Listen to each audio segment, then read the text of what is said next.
بسم اللہ الرحمن الرحیم۔ منہج کارپوریشن جدہ برائے پروڈکشن و ڈسٹریبیوشن آپ حضرات کی خدمت میں قصص الانبیاء کا مبارک سلسلہ پیش کرنے کی سعادت حاصل کر رہا ہے۔ اب آپ اس مبارک سلسلے کا چوتھا حلقہ سماعت فرمائیں۔ لیکن اس کو مستعمل طریقہ استعمال سے، کثرت استعمال سے، چونکہ یہ بازاری عربی ہے نا، عربی فصحا جو ہے اس کا تو کوئی مقابلہ نہیں ہے، وہ تو قرآن کی لغت ہے۔ لیکن ایک لغت وہ ہوتی ہے کہ جو بازاری کہلاتی ہے، کہ ہر وقت استعمال ہونے والی، تو اس میں ان الفاظ کا استعمال ہو جاتا ہے، غلق واد، اور اسی طرح شکشوقہ، اور حالانکہ کیا شکشوقہ کا کیا تعلق ہے ابھی لغت عربی سے، کوئی سوال ہی پیدا نہیں ہوتا۔ یہ چاہے تو انگلش کو بھی اب نیشنل اور اس کو ناشیو نال کر دیں گے تو عربی ہو جائے گا، ٹوئٹا کو تویو تاغ لکھ دیں گے تو وہ عربی بن جائے گا۔ ان کی مرضی ہے، انگریزی کو عربی کر دیں، جرمنی کو عربی کر دیں، مرضی ہے، زور کے لوگ ہیں۔ اسی لیے کسی نے پوچھا تھا نا کہ شیر کو دیکھا ایک شہزادی نے، تو بادشاہ سے پوچھا اپنے والد سے کہ ابا جان یہ بچہ دیتا ہے یا انڈا؟ اس نے کہا یہ زور والا جانور ہے، جو مرضی ہے دے دو، اس کی تو مرضی ہے جو چاہے۔ اچھا، ویسے بھی اللہ نے لغت عرب میں، یہ بات میں نے مذاق میں نہیں کہی، اصل میں اللہ کی رحمت ہوتی ہے کہ بعض اوقات مزاح جو ہے نا، مزاح بھی علمی ہوتے ہیں۔ تو عرب کی زبان میں، لغت میں اللہ نے اتنی طاقت رکھی ہے کہ شام کے لفظ آئے، حبشہ کے لفظ آئے، لیکن جب عربوں نے اس کو استعمال کیا تو عربا، وہ عربی ہو گیا۔ یعنی عرب زبان میں اتنی قوت ہے، اتنی طاقت ہے کہ بہت سارے لفظ جو ہیں، مثلا مدیا، یہ حبشے کا لفظ تھا، اصل میں مدیا کہتے ہیں چھری کو جس سے آپ کاٹتے ہیں۔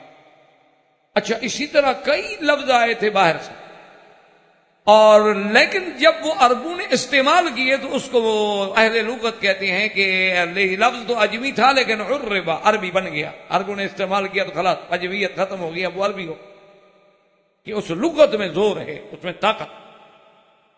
اور کیوں نہ طاقت ہو، اللہ کا کلام عربی میں ہے، حضور پاک عربی ہیں، اور مرنے کے بعد تو برزخ سے ہی عربی شروع ہو جائے گی، من ربک ما دینک ما تقول فی حق ھذا الرجل، عربی، سب عربی بولیں گے۔ اب چاہے نہ بولو، وہاں ڈنڈے سے بولنی پڑے گی۔ اور جنت میں بھی عربی ہوگی، وہاں تو آپ کی انگریزی شنگریزی چلے گی نہیں، نیو ورلڈ آرڈر تو انشاءاللہ یہیں جلدی بہت اپنی مر جائیں گے، وہاں تو پھر وہی ایک ہی آرڈر چلنا ہے، اسی کا ان الحکم الا۔ تو اب جناب یہ ارم بھی کہلاتے تھے اور عاد بھی کہلاتے تھے۔ اچھا، ارم کے بارے میں ایک بڑا تاریخی لطیفہ مشہور ہے۔ وہ کہتے ہیں کہ ارم جو ہے ایک ایسا شہر تھا جو جس کی دیواریں سونے چاندی کی تھیں، اور جس میں یہ تھا، اور وہ یعنی مدینۃ متنقلۃ، کہ وہ کہتے ہیں کہ ارم جو ہے وہ ایک ایسا شہر تھا کہ 10 سال تو ادھر ہے، 10 سال کے بعد جاؤ تو کسی دوسری جگہ چلا جاتا تھا۔ لیکن یہ جھوٹی روایات، اصل میں اس کی حقیقت ایسا کہا کیوں گیا، یوں سمجھیں وجہ کیا ہے؟ کیونکہ کوئی جھوٹ نہیں بنتا، اس کا کچھ نہ کچھ تو ہوتا ہے۔ یہ الگ بات ہے کہ ہمیں ایک پر مل جائے تو ہم کب اس کو بنا دیں، لیکن پہلے پر تو آخر ملے نا، کچھ نہ کچھ تو ملے گا۔ اس کی وجہ یہ تھی کہ قرآن خود کہتا ہے نا کہ یہ لوگ جو تھے، کہ ارم جو تھے، یہ ذات العماد، یہ خیموں میں رہنے والے تھے۔ اچھا، اور دوسری جگہ قرآن کہتا ہے کہ ان کے بڑے بڑے محل تھے، اور یہ میں نے آپ کو عرض کیا نا، بڑی ترقی یافتہ قوم تھی، سڑکیں، شوارے، اور اس کے بعد جناب مصانع، اور پھر جناب پانی کے سپلائی کے انتظامات، کہ محل جو ہے پہاڑ پر ہے اور نیچے سے پانی ٹھیک اوپر پہنچ رہا ہے۔ اللہ تبارک و تعالی نے قرآن میں باقاعدہ ذکر کیا ہے کہ تم ایسے ایسے مصانع بنا رہے ہو، لعلکم تخلدون، کہ تم سمجھتے ہو کہ ہم ہمیشہ دنیا میں رہیں گے، اسی لیے اتنی چیزیں بنا رہے ہو۔ وَإِذَا بَطَشْتُمْ بَطَشْتُمْ جَبَّارِينَ، اور بڑی جبار قوم، 60 ہاتھ تو قد تھا، اسی آدم علیہ السلام کے قد پہ چلے آ رہے۔ اور انہوں نے کیا کیا تھا کہ پہاڑوں میں اپنے گھر بنائے تھے، اور سہول وادیاں جو ہیں، اس وادیوں میں وہ خیمے لگاتے تھے، اور وہ خیمے جو تھے وہ بھی ایسی چیز تھی کہ جن کا ذکر قرآن نے کیا ہے، عام خیمے نہیں تھے۔ ان کے لیے پھر سڑکیں بن جاتی اور مارکیٹیں بن جاتی. یہی وجہ ہوتی تھی کہ جب باہر کے قبائل آتے وہ دیکھتے کہ یار یہاں تو ایک شہر آباد ہے. اچھا دوسرے دفعہ جو آتے 5 سال کے بعد تو وہ خیمے اس طرف لگ گئے, ادھر شہر آباد ہو گیا. انہوں نے کہا ہاں معلوم یہی ہوتا ہے کہ یہ ارم شہر جو ہے نا یہ پھرتا رہتا ہے, کبھی ادھر ہو جاتا ہے کبھی ادھر ہو جاتا ہے. اصل وجہ اس کی یہ. اور وہاں بڑے بڑے پہاڑ بھی تھے, احقاف کہتے ہیں, رمال یعنی ریت کے پہاڑ بھی. اور قوم جو ہے اتنی ہزارہ کے بعد, اتنی تمدن کے بعد اور خوبصورتی اور قوت میں, جس کو اللہ نے قرآن میں کہا ہے کہ وَاذْكُرُوا إِذْ جَعَلَكُمْ خُلَفَاءَ مِن بَعْدِ قَوْمِ نُوحٍ وَزَادَكُمْ فِي الْخَلْقِ بَسْطَةً. اللہ نے فرمایا یاد کرو میری نعمت, میں نے تمہیں نوح کے بعد بنایا, نوح کے بعد تمہیں خلیفہ بنا کے زمین میں آباد کیا, اور تمہیں ہم نے ایسی تخلیق دی, اتنی قوت دی, ایسے خوبصورت جسم دیے, ایسے سفید رنگ دیے کہ لوگ دیکھ کے قوم عاد کو حیران ہو جاتے تھے کہ یہ کہاں کی قوم. لیکن جب وہ بت پرستی میں مبتلا ہوئے تو اللہ کی رحمت جوش میں آئی. جب قومیں گمراہی کے غار میں گر جاتی ہیں, جب ظلمات شرک میں قومیں ڈوب جاتی ہیں, تو پھر اللہ کی رحمت بھی جوش میں آتی ہے.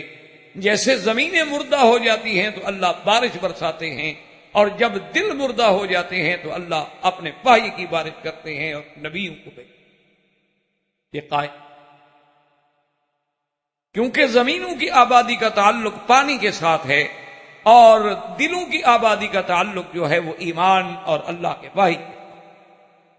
چونکہ روح جو ہے وہ امر ربی ہے, اور اس کی غذا بھی امر ربی ہو سکتی ہے, اور کوئی چیز تو اس کی غذا بن نہیں سکتی, اس کو کوئی چیز کیسے زندہ رکھے. تو حضرت ہود علیہ السلام تشریف لائے اور انہوں نے اپنی قوم کو دعوت دی. قال یا قوم اعبدوا اللہ ما لکم من الہ غیرہ افلا تتقون. حضرت ہود علیہ السلام نے دعوت دی کہ اے میری قوم, یہ طرز تخاطب ہے انبیاء, حالانکہ وہ کافر ہے, لیکن ان کو یہ نہیں کہا گیا کافرو اے بت پرستو. اس میں دعوت انبیاء کا ایک اسلوب ہے کہ جب دعوت دیں آپ تو موعظہ اور حکمت کے ساتھ دعوت دیں, تاکہ دوسرے کو, اگر آپ نے پہلے ہی کہہ دیا کہ کافرو میری بات سنو, اگلے کہا کیا مطلب ہماری بات کیوں سنے آپ, حالانکہ اللہ کے نبی ہے, پیغمبر, لیکن کہتے کیا ہے کہ قال یا قوم اعبدوا اللہ, اے قوم اللہ کی عبادت, ما لکم من الہ غیرہ, جس کے سوا کوئی معبود برحق نہیں. افلا تتقون, کیا تم اللہ سے نہیں ڈرتے جس خدا نے تمہیں اتنی عقل دی, اتنی طاقت دی, قوت دی, ہزارہ دیا, محل دیے, تم اس کو چھوڑ کے ان بتوں کی عبادت میں پڑے.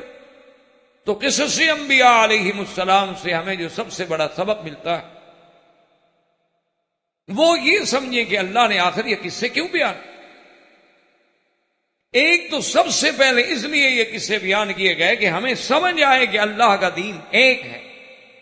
حضرت آدم علیہ السلام سے لے کر سیدنا محمد رسول اللہ علیہم الصلوۃ والتسلیم تک کوئی دین میں اختلاف نہیں, بنیاد ایک ہے. ہر پیغمبر یہی کہتا ہے کہ اعبدوا اللہ. اسی لیے قرآن کہتے ہیں وما ارسلنا من رسول, ہم نے کوئی پیغمبر کوئی رسول نہیں بھیجا الا نوحی الیہ, مگر کہ اس کو یہ وحی کی کہ انہ لا الہ, کوئی معبود برحق مگر اللہ.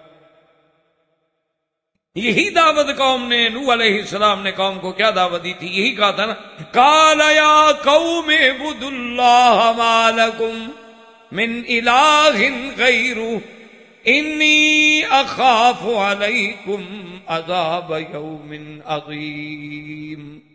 اور یہی وہ دعوت ہے جو ہود لے, کوئی فرق. اور اصل توحید توحید الوہیت ہے. توحید الوہیت نہ ہو تو باقی تو پھر ایمان ہے ہی نہیں. یہ توحید نہیں ہوتی کہ ہم اللہ کو مانتے ہیں, خدا کو مانتے ہیں, خدا رازق ہے, خدا روزی دیتا ہے, خدا نے ہمیں پیدا کیا ہے, وہی مارتا ہے, وہی جلاتا ہے. یہ توحید ربوبیت, اس سے کام نہیں بنتا. اصل جس پہ انبیاء علیہم السلام نے تکلیفیں برداشت کی وہ توحید الوہیت ہے کہ عبادت کے لائق صرف وہی ہے، اس کے سوا کسی کی عبادت جائز نہیں۔ اب جو چیز بھی عبادت بنے گی اس کا حقدار صرف اللہ ہے۔ اب اگر اللہ کے سوا وہ کسی غیر کے لیے استعمال کریں گے تو آپ مشرک۔ مثلا یوں سمجھے کہ دعا کیا ہے؟ عبادت۔ تو جب آپ اللہ کے سوا کسی غیر سے پکاریں گے شرک ہو جائے۔ نماز، رکوع، سجود، قربانی، صدقہ، خیرات، نذر، نیاز، منت، سب عبادت۔ جب کسی غیر کا نام آئے گا تو شرک۔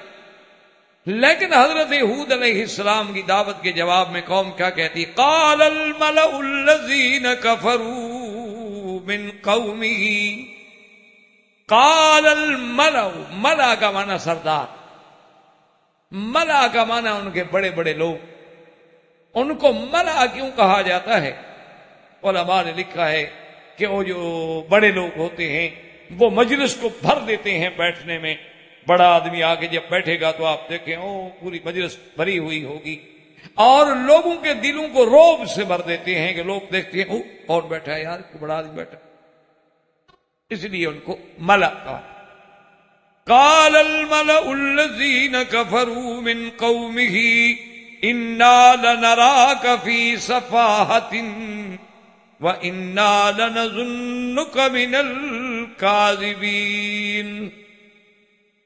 دیکھو قوم کا انداز دیکھیں، نبی کا انداز بھی دیکھیں اور قوم کا انداز، کہ اللہ کا نبی تو کہتا ہے کہ یا قوم، یا قوم، اور قوم کیا جواب دیتی ہے؟ کہتی ہے کہ ہاں اِنَّا لَنَرَاكَ فِي صَفَاہَةٍ، ہم نے دیکھا ہے، ہم نے سمجھ لیا ہے کہ نعوذ باللہ آپ سفیہ بے وقوف ہیں، تمہارا تو عقل ہی کوئی نہیں۔ اسی اور دیکھو، یاد رکھو، اللہ کے قرآن پہ توجہ کر کے دیکھیں کہ بالکل عین یہی قوم جو نوح علیہ السلام کی قوم نے کیا کہا تھا، انہوں نے بھی یہی کہا تھا کہ قال الملأ من قومه انا لنراك في ضلال مبين۔ نوح علیہ السلام کو بھی قوم نے یہی کہا تھا کہ ہم سمجھتے ہیں کہ تم خود گمراہی کھلی میں پڑے ہوئے ہو۔ اور نوح علیہ السلام کو جو کچھ قوم کہہ رہی ہے وہی قوم جو ہے وہ کہہ رہی ہے حضرت ہود نے۔ اور پھر آپ اندازہ کریں، ہزاروں سال گزر گئے، جب اللہ کے نبی سیدنا محمد رسول اللہ صلی اللہ علیہ وسلم نے قوم کو دعوت دی ایمان لانے کی، تو قوم نے کیا جواب دیا؟ لفظ بھی وہی، وَإِذَا قِيلَ لَهُمْ آمِنُوا كَمَا آمَنَ النَّاسُ قَالُوا أَنُؤْمِنُ كَمَا آمَنَ السُّفَهَاءُ أَلَا إِنَّهُمْ هُمُ السُّفَهَاءُ وَلَكِنْ لَا يَعْلَمُونَ۔ انہوں نے بھی بالکل وہی بات کی جب کہا گیا کہ ایمان لے آؤ، جیسے صحابہ ایمان لائے، کہنے کہ عجیب بات ہے، اللہ کے نبی آپ ہمیں دعوت دیتے ہیں کہ من جیسے بلال کی طرح ایمان لے آئیں، صہیب کی طرح ایمان لے آئیں، زید کی طرح ایمان لے آئیں۔ نعوذ باللہ، تو بے وقوف لوگ ہیں، مار کھانے کے لیے آپ کے ساتھ ملے ہوئے ہیں، نہ آپ کے پاس دولت ہے، نہ پیسہ ہے، نہ قوت ہے، نہ طاقت ہے، سرداروں کو چھوڑ کے بھاگ کے یتیم مکہ کے پیچھے چلے گئے۔ عقل کی بات ہے تو پاگل ہے۔ یہی بات قوم ہود کہہ رہی ہے، جی آپ کا تو عقل ہی کوئی نہیں، ہم ان کو چھوڑ دیں خداؤں کو، ہمارا باپ دادا یہی کام کرتا تھا، ہم جب سے پیدا ہوئے ہیں ہم دیکھ رہے ہیں کہ ہمارے باپ دادا کے یہی عادات تھے، انہی بتوں کے آگے آگے سجدے کرتے تھے، انہی سے منتیں مانتے تھے، انہی سے مشکل کے وقت میں پکارتے تھے، ان کے چرنوں میں آگے قربانی کے جانور ذبح کرتے تھے، ہم ان کو چھوڑ کے ایک خدا کو ماننے بڑی عجیب بے وقوفی والی بات ہے۔ بھلا ایک خدا اکیلا سارے کام کر سکتا ہے؟ حالانکہ یہ حالت کی حد ہے بھئی، اگر نعوذ باللہ ایک نہیں کر سکتا اربوں کے کام، تو پھر 3 بندے جو ہیں وہ بھی تو عرب کی آبادی جو ہے وہ 3 بھی تو کافی نہیں۔ اچھا چلو 360 کر لو، چلو 360 آدمی جو ہے 20 کروڑ 50 کروڑ 1 ارب انسانوں کی آبادی کا کام کیسے کر لے گا؟ ایک جہالت تھی، ایک تعصب تھا، عصبیت تھی دماغوں میں چڑی ہوئی تھی بات کہ جی ہمارا باپ دادا یہ کرتا تھا، اس کو ہم چھوڑ دیں۔ آج بھی آپ دیکھ لیں کہ جو جاہل قبر کی سجدے میں، قبروں کی عبادت میں، قبروں سے منتیں ماننے میں، قبروں پہ چڑھاوے چڑھانے میں، قبروں پہ جا کے سجدے کرنے میں لگے ہوئے ہیں، ان کے پاس کوئی دلیل تو کوئی نہیں، یہ کہ جی ہمارا باپ دادا کرتا آیا تھا، کوئی یہ آج کی بات تو نہیں ہے، یہ تو پرانا چلا آ رہا۔ اچھا اب دیکھیں اللہ کے پیغمبر کا صبر دیکھیں کہ اللہ کے نبی ناراض نہیں ہوئے، بلکہ جواب میں صرف یہی کہا کہ قال یا قوم لیس بی صفاحۃ ولکنی رسول من رب العالمین۔ کیا بے وقوفی کا، میں بے وقوف ہوں، میں تمہیں جہنم سے نکالنا چاہتا ہوں، میں تمہیں بندوں کی اور بتوں کی عبادت سے نکال کے اس وحدہ لا شریک کے دروازے پہ لانا چاہتا ہوں، اور میں تمہارا خیر خواہ ہوں، تمہیں نصیحت کرنا چاہتا ہوں، تمہیں ہدایت کرنا چاہتا ہوں، تمہاری بہتری کے لیے تمہیں بلانا چاہتا ہوں۔ اور پھر تم اللہ کی نعمتوں کو یاد کرو، اللہ نے تمہیں اتنا بڑی طاقت دی ہے، صحت دی ہے، دولت دی ہے، اللہ نے تمہیں سمجھ دی ہے، ان سب چیزوں کا شکر یہ ہے کہ خدا کو چھوڑ کے غیروں کی عبادت کرو۔ اب جناب یہ ہے کہ انہوں نے جب حضرت نوح علیہ السلام، حضرت ہود علیہ السلام نے بار بار دعوت دی، تبلیغ کی، لیکن قوم جو تھی وہ اپنے کفر و شرک پہ اڑی رہی، اور حتیٰ کہ اتنی بات پہ نعوذ باللہ آ گئے کہ جب حضرت ہود علیہ السلام نے ڈرایا کہ بھئی تم اللہ کا اگر عبادت نہیں کرو گے، شرک کرو گے، تو ہو سکتا ہے اللہ تمہارے اوپر بھی عذاب نازل کر دے جیسے قوم نوح پہ عذاب آیا۔ تو قوم ڈرنے کے بجائے کیا کہتی ہے؟ قالوا اجئتنا لنعبد اللہ وحدہ وَنَذَرَ مَا كَانَ يَعْبُدُ آبَاؤُنَا۔ کہتے ہیں کہ ہود علیہ السلام یعنی تم یہی چاہتے ہو کہ ہم ایک اللہ کی عبادت کریں اور اپنے باپ دادے کے سارے طریقے چھوڑ دیں؟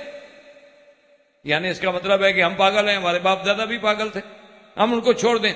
اچھا آپ اگر ہماری بات جو ہے آپ کو اچھی نہیں تو فَأْتِنَا بِمَا تَعِدُنَا إِن كُنتَ مِنَ الصَّادِقِينَ۔ اللہ کے پیغمبر کو کہنے لگے الٹا، نعوذ باللہ ثم نعوذ باللہ، کہنے لگے اچھا تمہارے پاس جو اللہ کا عذاب ہے نا لے آؤ، کیا ڈراتے ہو ہمیں روز؟ اب پیغمبر نصیحت کر رہا ہے اور قوم آخری حدوں پہ پہنچ، یعنی انکار کی بھی کوئی حد ہوتی۔ اس لیے اللہ کے قرآن نے کئی مقامات پر اس واقعے کو ذکر فرمایا ہے کہ پھر قوم عاد پہ عذاب کیا آیا۔ اللہ تبارک و تعالی نے ہوا، اسی کو قرآن نے دوسرے مقام میں فرمایا وَأَمَّا عَادٌ فَأُهْلِكُوا بِرِيحٍ صَرْصَرٍ عَاتِيَةٍ سَخَّرَهَا عَلَيْهِمْ 7 لَيَالٍ وَثَمَانِيَةَ أَيَّامٍ حُسُومًا فَتَرَى الْقَوْمَ فِيهَا صَرْعَىٰ كَأَنَّهُمْ أَعْجَازُ نَخْلٍ خَاوِيَةٍ فَهَلْ تَرَىٰ لَهُم مِّن بَاقِيَةٍ۔ اور دوسرے مقام پہ قرآن فرماتا ہے اِنَّا أَرْسَلْنَا عَلَيْهِمْ رِيحًا صَرْصَرًا فِي يَوْمٍ نَحْسٍ مُسْتَمِرٍ۔ اللہ نے فرمایا کہ پھر ہم نے ہوا، اور دوسرے مقام پہ اللہ تبارک و تعالیٰ نے قرآن مقدس کے کئی مقامات پہ ذکر فرمایا ہے کہ وہ ہوا جو ہم نے بھیجی تھی وہ ہوا کیسی؟ فرماتی اِنَّا أَرْسَلْنَا عَلَيْهِمْ رِيحَ الْعَقِيمِ، ایسی ہوا کہ جس میں کوئی چیز نہیں پیدا کرنے والی، جیسے حکیم عورت کہتے ہیں نا جو کچھ بچہ پیدا نہ کرے، یعنی جس سے کوئی فائدہ نہ ہو، نقصان ہی نقصان۔ اور اس صفت ہوا کی کیا تھی؟ فرماتی ما تذر من شیء اتت علیہ الا جعلته کالرمیم۔ اور وہ ہوا ایسی سخت تھی کہ جس چیز پہ بھی گزرتی تھی نا اس کو کچل کے توڑ پھوڑ کے بالکل ریت کے ذروں کی طرح بنا دی۔ ایسی ہوا آئی، اور ہوا بھی ایک دن نہیں، 2 دن نہیں، سخر علیہم 7 لیال، 7 راتیں اور 8 دن متواتر ہوا۔ اور پتہ ہے وہ ہوا کیسی تھی؟ اللہ تبارک و تعالیٰ رحمت فرمایا، حضور پاک فرماتے ہیں کہ ہوا کے جو اللہ کے خزانے ہیں موضع الخاتم، جیسے انگوٹھی کا یہ دیکھنا کتنا ہلکا ہے، اللہ نے صرف اتنی ہلکا کھولا ہوا کا، بس یہ نہیں کہ پوری ہوا کھول دی گئی ہو، صرف اتنی، فرمایا کہ موضع الخاتم، حضور نے فرمایا اتنی جگہ کھولی گئی ہوا کی۔ اور وہ ہوا جب آئی تو ان نے کیا کیا کہ ان کے تو بڑے بڑے محل تھے نا جی، اور انہوں نے یہ کوشش کی کہ بھی اپنے آپ کو پتھروں سے باندھ لو، ایک دوسرے سے اپنے آپ کو جکڑ لو، تاکہ ہوا کی تیزی جو ہے ہمیں اٹھا نہ سکے، لیکن وہ ہوا نیچے سے اٹھاتی تھی، آسمانوں کی طرف لے کے پھر سر کے بل پٹکتی تھی اور ریزہ ریزہ کر دیتی تھی۔ اس لیے قرآن کہتا ہے کہ ایسے پڑے ہوئے تھے جیسے کھجوروں کے ٹنڈ پڑے ہوئے ہوتے ہیں، کھجوروں کو کاٹ کے لمبے کرتے اور پڑے ہیں بے ہوش۔ اور خدا کی شان دیکھیں کہ اللہ تبارک و تعالیٰ نے ہود علیہ السلام اور ان کے ساتھ جو ایمان لانے والے لوگ تھے، فی حظیرۃ، ایک حظیرہ میں، جیسے یوں سمجھ لیں کہ ایک احاطے کے اندر تھے، جانور، مرد، عورتیں، حضرت ہود علیہ السلام عبادت کر رہے ہیں، نمازیں پڑھ رہے ہیں، اور ان کو ٹھنڈی ہوا لگ رہی، کچھ بھی نہیں ان کے لیے، کچھ بھی ان کو پتہ ہی نہیں کہ کیا ہے، ان کو محسوس ہی نہیں ہوتا۔ اسی لیے حضور پاک صلی اللہ علیہ وسلم نے بھی فرمایا کہ نصرت بالصبا واہلکت عاد بالدبور۔ حضور نے فرمایا کہ اللہ نے میری مدد جو کی ہے وہ باد صبا سے کی ہے، اور قوم عاد پر اللہ تبارک و تعالی نے دبور ہوا بھیجی تھی، جس کی وجہ سے وہ ہلاک و تباہ ہو گئے۔ اور یاد رکھیں کہ دراصل حقیقت میں ہوائیں جو ہیں وہ 8 قسم کی ہیں۔ اللہ نے 8 قسم کی ہوائیں پیدا فرمائی ہیں، جن میں 4 رحمت کے لیے ہیں اور 4 عذاب۔ مختلف ہواؤں کے انواع و اقسام ہیں اللہ تبارک۔ تو اللہ تبارک و تعالی نے یہاں بھی فرمایا کہ جب اللہ کا عذاب آیا تو فَأَنْجَيْنَاهُ وَالَّذِينَ مَعَهُ بِرَحْمَةٍ مِّنَّا وَقَطَعْنَا دَابِرَ الَّذِينَ كَذَّبُوا بِآيَاتِنَا وَمَا كَانُوا مُؤْمِنِينَ۔ اللہ پاک فرماتے ہیں کہ جب ہمارا عذاب آیا تو ہم نے حضرت ہود علیہ السلام کو بچا لیا، جو لوگ ان کے ساتھ ایمان لائے تھے ان کو بھی ہم نے بچا لیا، اور وَقَطَعْنَا دَابِرَ الَّذِينَ كَذَّبُوا بِآيَاتِنَا، اور جن لوگوں نے ہمارے آیات کو جھٹلایا، ہمارے پیغمبر کو جھٹلایا، ہماری توحید کو جھٹلایا، ہم نے ان کو کاٹ کے رکھ دیا کہ نام تک باقی نہیں رہا۔ اگر اللہ کا قرآن ان کا ذکر نہ کرتا تو کون جانتا تھا کہ قوم عاد کون ہے؟ اس کے بعد پھر حضرت ہود علیہ السلام کے بارے میں مختلف اقوال ہیں۔ بعض علماء تو یہ فرماتے ہیں کہ حضرموت میں ہی موت آئی اور وہی دفن ہوئے، اور بعض علماء فرماتے ہیں کہ آپ دمشق کی طرف تشریف لے گئے اور وہاں فوت ہوئے، وہاں دفن ہوئے۔ اور بعض روایات میں یہ بھی ہے کہ ہود علیہ السلام نے بھی ہاجر الی الحرم، حرم کی طرف ہجرت فرمائی، مکے کی طرف تشریف لائے اور حد حرم میں فوت ہو گئے اور کسی جگہ دفن ہو گئے۔ چونکہ انبیاء علیہم السلام جتنے سابقہ گزرے ہیں ان میں سے بھی اکثر کی تمنا اور خواہش یہ ہوتی تھی کہ بھئی اب آخری زندگی کے ایام ہیں تو مکے مدینے میں گزر جائیں۔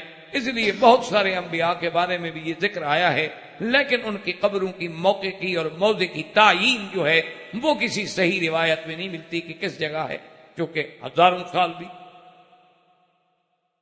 تو اب حضرت ہود علیہ السلام کے بعد اور قوم عاد کی ہلاکت کے بعد ان کے قبیلے میں سے ایک قوم تھی قوم ثمود، اور یہ قوم بھی بڑی عجیب قوم تھی۔ ان کو بھی اللہ نے بڑی قوت دی، بڑی طاقت دی، بڑا حسن دیا، بڑا جمال دیا،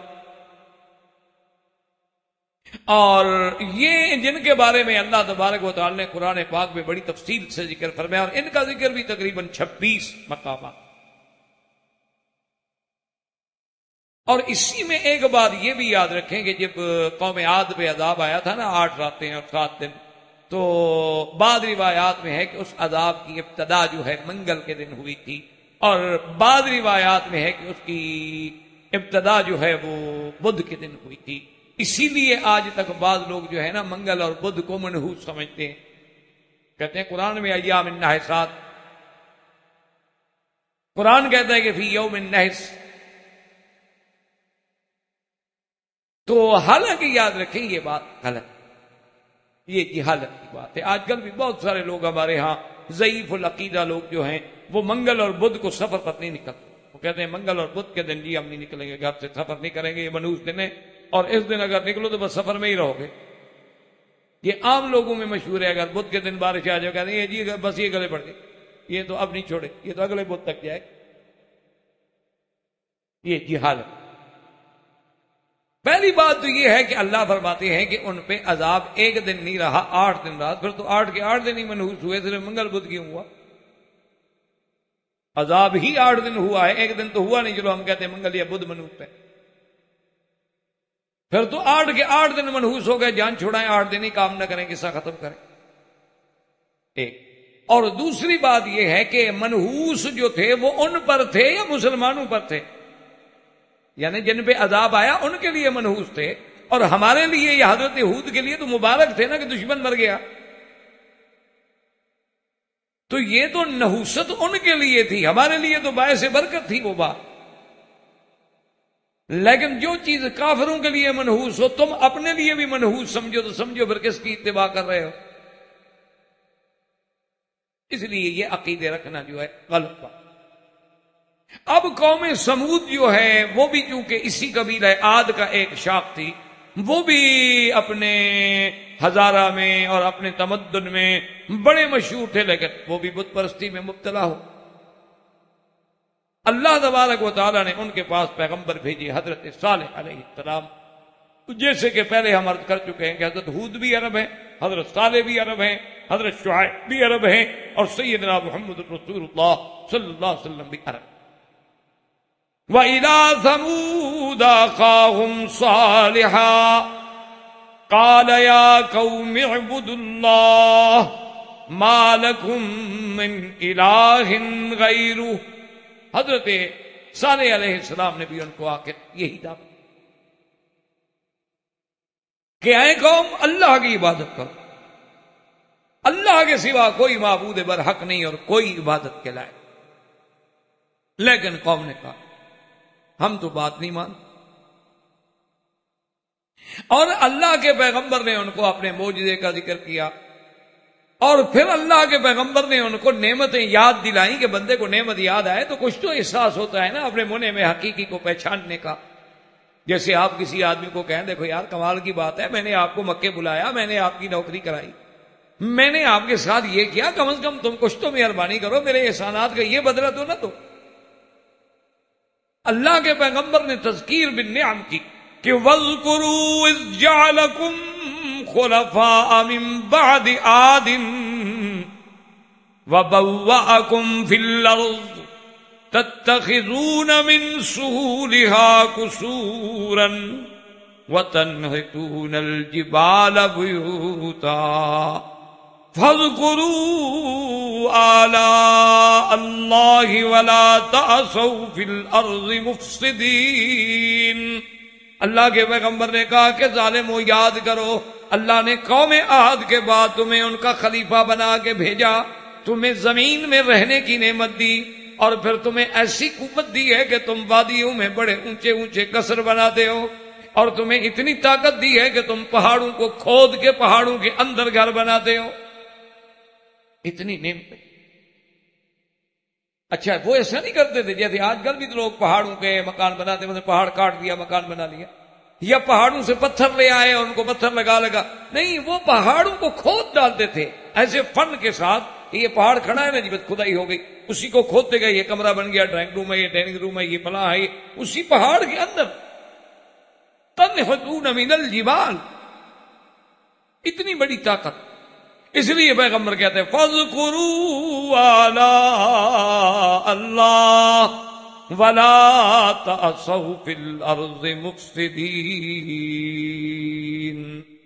ان نے کہا کہ جناب پیغمبر نے کہ اللہ کی نعمتوں کو یاد کرو، اللہ کی زمین میں فساد نہ کرو، خدا کا خوف کرو، اللہ سے ڈرو۔ اور حضرت صالح علیہ السلام نے جتنی دعوت دے سکتے تھے، جتنی تبلیغ کر سکتے تھے، رات دن دعوت دی، لیکن قوم اپنی ضد پہ اڑی۔ آخر میں حضرت صالح علیہ السلام نے فرمایا کہ اچھا قوم کٹھی کر کے کچھ سوچو، کچھ عقل کرو، کوئی بات تو بتاؤ نا، کوئی فیصلہ کرو، چلو مل کر کوئی عقل کی بات کرو۔ تو انہوں نے جناب ایک میٹنگ کی، ساری قوم ان کی کٹھی ہوئی، بڑے بڑے قبیلے کے سردار کٹھے ہوئے، انہوں نے کہا کہ بھئی حضرت نوح علیہ السلام سے ہم کوئی نشانی مانگتے ہیں، یہ ہم میں سے ہیں، ہمارے قبیلے میں پیدا ہوئے ہیں، ہماری برادری کا آدمی ہے، کہتا ہے میں نبی ہوں۔ نعوذ باللہ، ایک جگہ قرآن یہ کہتا ہے کہ کہنے لگے اَلْقِيَ الذِّكْرُ عَلَيْهِ مِن بَيْنِنَا بَلْ هُوَ كَذَّابٌ أَشِرٌ۔ نعوذ باللہ، کہنے لگے کہ یہ کیسی بات ہے کہ ہم میں سے ایک آدمی، اسی پر ہی اللہ نے وحی بھیجنی تھی، ہم اور کسی اور پہ کیوں نہیں بھیجی؟ حضرت صالح علیہ السلام کو اللہ نے نبی چننا تھا، کسی اور کو چن لیتے، کسی بڑے آدمی پہ وحی بھیج دیتے۔ نعوذ باللہ، نعوذ باللہ، یہ تو جھوٹا ہے، اللہ پہ جھوٹ بول رہا ہے۔ اللہ تبارک و تعالیٰ کے پیغمبر یہ ساری باتیں سنتے اور سہتے رہے، برداشت کرتے رہے اور اپنی دعوت پہ لگے۔ تو اس لیے علماء نے لکھا ہے کہ صحیح معنی میں جو دینی جماعتیں ہوتی ہیں، آپ ان کی جتنی بھی مخالفت کریں وہ اپنے کام میں لگے، آپ نہ مانیں، آپ ان کو گالیاں دیں، آپ ان کو برا کہیں، آپ ان پر فتوے لگائیں، لیکن وہ آپ کی وجہ یہ ہوتی ہے کہ ان کو اپنی تو غرض کوئی نہیں ہوتی، ان کی غرض ہوتی ہے اللہ کو راضی کرنا۔ تو آپ جتنی ان کی مخالفت کرتے ہیں، اللہ تو اور ان سے زیادہ راضی ہوتے ہیں، زیادہ ثواب ملتا ہے، وہ کیسے کام چھوڑ دیں؟ دیکھو نا، دنیا دار آدمی جو ہے جب اس کو رسپانس نہیں ملتا وہ کہتا چھوڑو یار ٹھیک ہے، جب وہ میری عزت نہیں کر رہا مجھے کیا پڑی ہے، میں خام خواہ اس کے دروازے پہ جاتا رہوں۔ لیکن جس بندے کو یہ پتا ہو کہ میں جتنے دفعہ جاؤں گا مجھے دھکے دیں گے، مجھے ماریں گے، میرا تو ثواب بڑھ رہا، وہ کیوں چھوڑے گا؟ تو حضرت صالح علیہ السلام نے جب اصرار کیا، قوم نے میٹنگ کر کے انہوں نے کہا کہ اچھا جی آپ کے ساتھ ہمارا ایک مسئلہ ہے، تو یہ ہے کہ ہم آپ کی صداقت جانچنے کے لیے، آپ کی نبوت و رسالت کا امتحان لینے کے لیے آپ سے ایک معجزے کے طلبگار ہیں، لیکن وہ معجزہ جیسے ہم مانگتے ہیں نا اسی طرح ہو اور ہمارے سامنے ہو اور ہمارے آنکھوں کے سامنے مشاہدہ ہو۔ اللہ کے نبی نے فرمایا ٹھیک ہے، بتاؤ کہ شاید اس طرح ان کی اصلاح ہو جائے۔ انہوں نے کہا کہ جناب یہ صخرہ آپ دیکھ رہے ہیں، صخرہ کہتے ہیں ایک پہاڑی ٹیلا، یعنی ایک تو پہاڑ ہوتا ہے نا جبل، ایک صخرہ ہوتا ہے یعنی پتھر، لیکن ایک ٹیلا، چھوٹا سا ٹیلا۔ انہوں نے کہا کیا ہے؟ انہوں نے کہا جناب اس ٹیلے سے ایک اونٹنی نکل آئے۔ دیکھو جی قوم کیا مانگ رہی، اس ٹیلے سے اونٹنی نکلا۔ اچھا جی پھر اچھا دوسرے قبیلے کے جو بڑے بڑے سردار نے کہا جی نہیں نہیں بات سنیں حضرت، صرف اونٹنی نہیں، اور اونٹنی ہو بھی سرخ رنگ، کالی ہوگی تو پھر ہم نہیں مانیں۔ یہ قومیں ہیں جناب، اسی لیے علماء نے لکھا ہے کہ حضرت نوح علیہ السلام سے لے کر حضور پاک کی زمانے مبارک تک اور خیر القرون کے دور تک قومیں بڑی ہیں لیکن لیڈر مخلص، اور جب خیر القرون کا دور ختم ہو گیا تو اب لیڈر مخلص نہیں رہے، قوم بڑی مخلص ہے، جب چاہو زندہ باد کروا لو، جب چاہو مردہ باد کروا لو، قوم بڑی سیدھی سادھی ہے۔ حقیقت ہے ایسی قوم عند اللہ، سچی میں طنز نہیں کر رہا، ایسی قوم آپ نے دیکھی نہیں ہوگی، یعنی آپ کو کسی مرشد کی، پیر کی، بزرگ کی کوئی ضرورت نہیں، آپ ویسے قبر بنا کے کپڑا ڈال کے بیٹھ جائیں، 2 مہینے کے بعد کام شروع ہو جائے، سیدھی سادی قوم ہے۔ اچھا ملتزم پہ لے آؤ جناب، وہاں بھی روتے دیکھو آنسو بہا رہے ہیں، یا رب البیت یا رب البیت یا رب البیت ماشاءاللہ، اور خواجہ نظام الدین اولیاء کی قبر پہ لے جاؤ، وہاں بھی ماشاءاللہ ہاتھ باندھ کے کھڑے ہیں اور رو رہے ہیں۔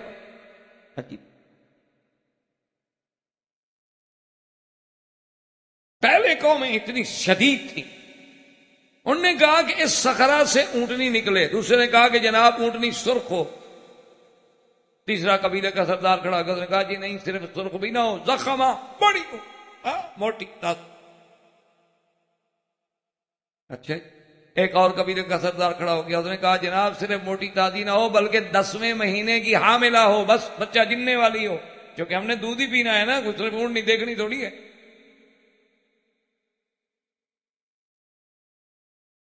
یعنی آپ اندازہ کریں نا کہ اللہ میاں کے ساتھ ایک نعوذ باللہ اس سے بڑا کوئی استہزاء ہے۔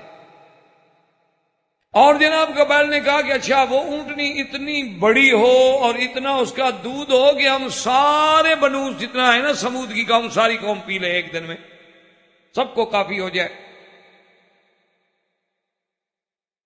یعنی شرطیں لگوا رہے ہیں اللہ میاں پہ کہ بھئی جناب یہ شرط مانو، نمبر 1 جیسے کوئی کنٹریکٹ کرنا ہو نا۔ حضرت صالح علیہ السلام سن رہے ہیں، اللہ کے نبی ہیں، سن رہے ہیں، چونکہ وہ چاہتے ہیں یہ جہنم سے بچے، ان کو تو ایک ہمدردی ہے۔ یعنی وہ یہ چاہتے ہیں، آپ حیران ہوں گے کہ ابھی میں جب یورپ کے دورے پہ تھا، مجھے کچھ ساتھیوں نے کہا کہ 2-3 آدمی آئے تبلیغی جماعت کے، ان کو کسی جگہ رہنے کی جگہ نہ ملی بیچاروں کے، وہاں مسجدیں تو ہوتی نہیں، آپ کو پتا ہے مسجدیں کتنی یورپ میں کہا اگر ہوتی ہیں تو دور دور ہوتی ہیں، اور پھر ان کے کوئی مینار گنبد تو نہیں ہوتے، پتہ لگے مسجد ہے، وہ تو گھر ہوتا ہے، مکان ہوتا ہے، اس کو مسجد بنایا ہوا ہوتا ہے۔ تو وہ 3 آدمی تھے بیچارے، وہ جماعت کے نکلے ہوئے تھے تبلیغ کے لیے، تو وہ بیچارے سردی سے بچنے کے لیے ایک چرچ میں چلے، آگے وہاں کو پادری وادری تھے، ان کی انتظامیہ تھی، انہوں نے دیکھا کہ داڑیاں ہیں، کپڑے بستر چھتر، انہوں نے کہا کیا بات ہے؟ انہوں نے کہا سب سے پہلی بات یہ ہے کہ ہم آئے تو دین کی تبلیغ کرنے کے لیے ہیں، لیکن رہنے کا کوئی ٹھکانہ نہیں، اور یہاں قریب میں کوئی ہوٹل، اور ہم زیادہ زبان بھی کم سمجھتے ہیں، صرف ایک آدمی ہے ہم میں سے جو زبان جانتا ہے، اگر مہربانی کر دیں ہم رات یہاں گزار لیں۔ انہوں نے کہا ہاں کوئی بات نہیں، آپ رات گزاریں، لیکن ایک شرط ہے کہ بھئی ہمارے اس چرچ میں اپنے مذہب کی تبلیغ نہیں کرو گے، رہو آرام سے، ہم تمہیں کمرہ دیتے ہیں، جگہ دیتے ہیں، تمہارے کھانے پینے کا بھی کر دیتے ہیں انتظام، لیکن تم یہاں تبلیغ نہیں کرو گے، باہر جا کے جو مرضی ہے کرو۔ انہوں نے کہا بھئی ہم نے تو رات گزارنی ہے، کل ہم نکل جائیں گے، بابا ہم رات کو کس کو تبلیغ کریں گے؟ اندر کوئی ہے گرجے میں؟ ویسے کوئی آتا ہے؟ اللہ کا شکر ہے ویسے خالی پڑے ہوئے ہیں، تبلیغ کس کو کریں گے؟ وہ تو اتوار کے دن کچھ بیوقوف ہوتے ہیں، 2-4% آ جاتے ہیں، ورنہ گرجے میں ہوتا ہے کیا؟ وہ تو لطیفہ بن گیا نا، ایک دفعہ میں نے سب ساتھیوں سے کہا، میں نے کہا اس لفظ کو ذرا آرام آرام سے ادا کرو، گر جا، تو ان کا تو مقدر ہی یہ ہے انشاءاللہ، یہ تو اب گر جا، یہ تو گیا، اسی لیے اللہ کی رحمت سے بک رہے ہیں اور مسجدیں بن رہی۔ خیر بہرحال جناب وہ ٹھہر گئے، وہ جب آئے تو صبح کو پادری کے پاس گئے، انہوں نے کہا جی آپ کی بہت مہربانی کہ ہم نے بڑی آرام سے رات گزاری، اتنی سردی، وہاں اگر کمرہ نہ ہو اور ہیٹنگ کا سسٹم نہ ہو تو بندہ تو مر جائے، فریز ہو جائے۔ انہوں نے کہا جی آپ کی بہت بڑی مہربانی ہے، ہم آپ کے بڑے شکر گزار ہیں۔ اور اس نے کہا بھئی تم نے کتنا دن رہنا ہے اس علاقے میں؟ انہوں نے کہا ہم نے رہنا تو 3 دن ہے۔ انہوں نے کہا 3 دن یہاں رہو، تم باہر جا کے تبلیغ کرو، گشت کرو، تبلیغ کرو، جہاں مرضی آئے جاؤ، جو مرضی آئے کرو، لیکن بس جب یہاں کوئی لوگ آئے ہوئے ہوں نا تو پھر وہاں نہیں۔ انہوں نے کہا جی ہم نے کرنی نہیں، ہم باہر جائیں گے۔ انہوں نے کہا ٹھیک ہے، 3 دن لگا۔ اب جناب وہ پادری کو کچھ یعنی ایک تشویش شروع ہو گئی کہ بھئی میں دیکھوں کرتے کیا ہیں۔ اب جناب وہ آئے، دیکھے رات کو کہ بھی 3 بندے سجدے میں گرے ہوئے ہیں اور رو رہے ہیں بے تحاشا، اور جناب ان کی زبان پہ بار بار پادری کا نام آتا ہے کہ اللہ میاں اس کو جنت بھیج دے، اللہ میاں اس کو جنت دے دے، ہم کو اس نے جگہ دی، اللہ میاں تو بھی تو اس کو جنت میں جگہ دیتے نا، وہ دشمن ہو کے ہمیں جگہ دے رہا ہے، تو مہربان۔ اب اس نے سنا کہ بار بار میرے نام پر لگے ہوئے ہیں، میرے ساتھ ان کو کیا ہو گیا۔ وہ جب صبح کی نماز پڑھ کے بیٹھے تو خیر وہ چلا گیا، اس نے پوچھا کیا بات ہے، کیا کہہ رہے تھے؟ اس نے کہا ہم تمہاری ہدایت کے لیے دعائیں مانگ رہے تھے۔ انہوں نے کہا تمہیں میرے ساتھ کیا ہمدردی؟ اس نے کہا انسان ہو، ہمارے بھائی ہو، آدم کی اولاد ہو، ہمدردی کیوں نہیں؟ ہمیں تو ہمدردی ہے۔ انہوں نے کہا اچھا یہاں اور بھی تمہارا کوئی کام ہے؟ اس نے کہا دیکھ لیا ہے تم نے 3 دن، اور کیا کام ہے؟ ہم تو اس لیے نکلے ہوئے ہیں کہ یہ امت جو ہے کسی طرح جہنم سے بچ جائے۔ یقین کرے کہ 3 دن کے بعد وہ پادری مسلمان ہو گیا، اس نے اپنے پورے خاندان کو اسلام کلمہ پڑھوایا۔ تو اللہ تبارک و تعالیٰ کی دعوت میں تو برداشت کرنا پڑتا ہے۔ تو حضرت نوح علیہ السلام نے بھی، حضرت صالح علیہ السلام نے بھی فرمایا کہ ٹھیک ہے کہ آپ نے دعا مانگی، اللہ نے اونٹنی ظاہر، اور حکم ہو گیا کہ ھذہ ناقۃ اللہ، یہ اللہ کی اونٹنی ہے۔ کیوں اونٹنی سے تو پیدا نہیں ہوئی نا، شان کن فیکون سے پیدا ہوئی۔ اور آپ نے فرما دیا کہ اے قوم دیکھو، ھذہ ناقۃ اللہ ولا تمسوها بسوء، خبردار اس کو کوئی کہنا نہیں، چھیڑنا نہیں اس کو۔ اور یہ بھی دیکھ لو کہ لہا شرب ولکم شرب یوم معلوم، ایک دن پانی جو ہے اونٹنی پیے گی اور ایک دن تم پیو گے، جب اونٹنی پانی پیے گی تم دودھ پیو گے اونٹنی کا۔ اب جناب جب یہ چند دن چلے اور گزرے تو آپس میں پھر میٹنگ کی، انہوں نے کہا یار یہ تو مسئلہ ہو گیا کہ ہم ایک دن صرف دودھ ہی پیئے، پانی پیتے ہیں، اور یار یہ اونٹنی بھی کوئی عذاب ہے، سارا پانی پی جاتی ہے، یار اس کو ختم کر۔ تو اب انہوں نے میٹنگ کی، وَكَانَ فِي الْمَدِينَةِ 9 رَهْطٍ يُفْسِدُونَ فِي الْأَرْضِ وَلَا يُصْلِحُونَ، انہوں نے میٹنگ کی، اور میٹنگ کرنے کے بعد قدار ابن سالف، اس لیے حضور نے فرمایا اشق الناس، سب سے بڑا بدبخت جو تھا نا وہ خدا، اشق الاولین، پہلی قوموں میں سے بڑا بدبخت آدمی، انہوں نے کہا کہ بس اونٹنی کو قتل کر۔ تو قدار نے اپنے ساتھ ساتھیوں کو بھی ملایا اور بیٹھ گئے راستے میں۔ اونٹنی جب گزری فعقروہا، اونٹنی کو زخمی کیا، اس کی کونچیں کاٹ ڈالی، پاؤں کے نیچے جو ہڈیاں جڑی ہیں ان کو کاٹ، اور اس کے بعد اس کے جو فصیلہ تھا، بچڑا تھا ساتھ، اس کو بھی مارا، اور جناب اس نے 3 دفعہ آوازیں نکالی کہ پوری بستی ہل گئی، لیکن ان کو رحم نہیں آیا، اور حتیٰ کہ وہ اونٹنی ذبح ہو کے تڑپتے تڑپتے مر گئی۔ انہوں نے باقاعدہ گوشت کاٹا اور اس کے بعد جناب خوشی سے پکا کے کھانے لگے۔ حضرت صالح علیہ السلام کو پتہ چلا تو حضرت صالح علیہ السلام آئے، انہوں نے کہا میں نے تمہیں کہا تھا کہ بدبختو یہ نہ کرو، اچھا اب یاد رکھو تمتعوا فی دارکم 3 ایام ذالک وعد غیر مکذوب، صرف 3 دن کی تمہیں مہلت ملی ہے، اور یہ اللہ کی طرف سے وعدہ ہے جو کبھی جھوٹا نہیں ہوگا، 3 دن کے بعد تم پر اللہ کا عذاب۔ انہوں نے کہا کمال ہے، کہاں سے عذاب آئے گا، چلو صالح علیہ السلام کو بھی قتل کرو۔ قالوا تقاسموا باللہ، قسمیں اٹھا لی، لنبیتنہ، ہم رات کو جا کے اس کو اور اس کے اہل خاندان کو قتل کر دیں گے، لیکن خدا کی شان ہے جب قتل کرنے کے لیے آئے اللہ نے ایسا روک ڈالا کہ بھاگ گئے۔ اب جب وہ 3 دن کا وعدہ ہوا تو پہلے دن اس پوری قوم کے چہرے جو تھے پیلے، اب کچھ ڈرنے لگے کہ بھئی پیغمبر نے کہا تو ٹھیک تھا۔ دوسرے دن ان کے چہرے جو تھے سرخ ہو، اور تیسرے دن ان کے چہرے جو تھے وہ سیاہ۔ اب ان کو سمجھ آ گئی کہ ہاں بالکل جو بات تھی نا وہ پوری ہونے والی ہے، ہم نے واقعی بہت بڑی زیادتی کی ہے، لیکن اب کیا ہو سکتا تھا، اب تو عذاب نازل ہونا شروع ہو گیا، اور پھر ایک عذاب نہیں آیا ان پر، قرآن پاک کہتا ہے کہ ان پر رجفہ آیا، رجفہ کہتے ہیں زمین کا زلزلہ، اور صاعقہ، بجلی جیسے اوپر سے آتی ہے نا بجلی کڑکتی، صاعقہ آیا، اور آخری عذاب جو تھا فاخذتهم الصیحۃ، ایک صیحہ آیا، ایسی آواز تھی کہ اس کے بعد جتنے کے جتنے تھے سب کے سب ختم۔ اسی کو قرآن پاک کہتا ہے فَعَقَرُوا النَّاقَةَ وَعَتَوْا عَنْ أَمْرِ رَبِّهِمْ، زخمی کر دیا، وَقَالُوا يَا صَالِحُ ائْتِنَا بِمَا تَعِدُنَا إِن كُنتَ مِنَ الْمُرْسَلِينَ فَأَخَذَتْهُمُ الرَّجْفَةُ فَأَصْبَحُوا فِي دَارِهِمْ جَاثِمِينَ فَتَوَلَّ عَنْهُمْ وَقَالَ يَا قَوْمِ لَقَدْ أَبْلَغْتُكُمْ رِسَالَةَ رَبِّي وَنَصَحْتُ لَكُمْ وَلَكِنْ لَا تُحِبُّونَ النَّاصِحِينَ۔ اللہ کے پیغمبر نے جب ان کو ڈرایا، اللہ فرماتا ہے کہ زلزلے نے پکڑا، اور جب زلزلہ آیا تو گر گئے، اوندے منہ گر گئے، اٹھنے کی طاقت نہیں، جب گر گئے تو صاعقہ آیا، اور جب صاعقہ ختم ہوا تو صیحہ آیا، 3 عذاب جمع، اور پیغمبر کھڑے ہیں افسوس کر رہے ہیں، اور وہاں سے پھر کہتے ہیں لقد ابلغتکم رسالۃ ربی، ظالمو میں نے تو تم کو اللہ کا پیغام پہنچایا، ونصحت لکم، میں نے تمہیں بار بار نصیحت بھی کی، وَلَٰكِن لَّا تُحِبُّونَ النَّاصِحِينَ، لیکن تم لوگ خیر خواہ نصیحت کرنے والوں کو پسند نہیں کرتے ہو، جس کا انجام یہ نکلا ہے۔ تو حضرت صالح علیہ السلام پھر وہاں سے ہجرت کر کے سرزمین فلسطین میں آباد ہوئے، اور فلسطین میں ایک بستی تھی رملہ، جس میں آپ نے قیام کیا، اور وہی فوت ہوئے اور وہی تدفین ہوئی۔ وآخر دعوانا ان الحمدللہ رب العالمین۔ برادران اسلام، واجب الاحترام بزرگوں، دوستوں، عزیز نوجوانوں،